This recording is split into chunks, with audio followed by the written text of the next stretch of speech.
ఈ రోజుకి నేను కట్టుబడి ఉన్నా.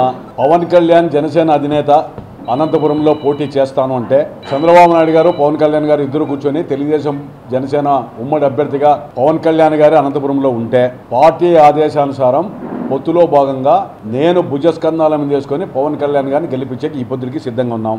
నేను నాతో పాటు పార్టీ శ్రేణులు కూడా నచ్చజెప్పి నేను శాసనసభ్యుడిగా అసెంబ్లీలో అడుగుపెట్టేదానికంటే పవన్ కళ్యాణ్ గారు అడుగుపెట్టడం అవసరం, సామాజిక శ్రేయస్సు కోసం కావచ్చు. ఆయన అనంతపురం నుంచే ఎన్నికైతానంటే డెఫినెట్గా మనం అందరం కూడా మద్దతు ఇవ్వాలా, సహకరించాలని చెప్పి శ్రేణులు కూడా నచ్చజెప్పాను. ఈ రోజుకి కట్టుబడి ఉన్నాం. చంద్రబాబు నాయుడు గారు పిలిచి ఈ రోజు చెప్పినా కూడా పవన్ కళ్యాణ్ గారు ఉంటారు, మీరు మద్దతు ఇవ్వమంటే మొత్తం నా భారం నా మీద వేసుకొని నేను గెలిపించడానికి సిద్ధంగా ఉన్నా. పవన్ కళ్యాణ్ గారు ఒక జనసేన పార్టీ అధినేతగా నేను ఆల్రెడీ శాసనసభ్యుడిగా పనిచేశాను.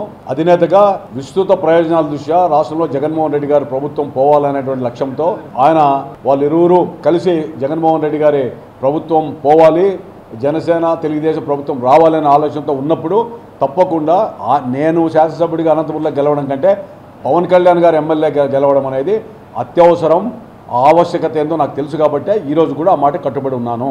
తప్పకుండా మీరు ఎన్ని వందల సార్లు ప్రశ్నలు వేసినా ఆ రోజు మాట కట్టుబడి ఉన్నా, ఈ రోజు కట్టుబడి ఉన్నా, భవిష్యత్తులో కూడా ఈ మాట కట్టుబడి ఉంటారు. నా రాజకీయ భవిష్యత్తు పవన్ కళ్యాణ్ ఎమ్మెల్యే గారు గెలిపించి శాసనసభలోకి పోయిన తర్వాత చంద్రబాబు నాయుడు గారు పవన్ కళ్యాణ్ గారు కలిసి ఏర్పడే ప్రభుత్వంలో నా భవిష్యత్తు అంతా వాళ్ళిద్దరు నిర్ణయిస్తారు.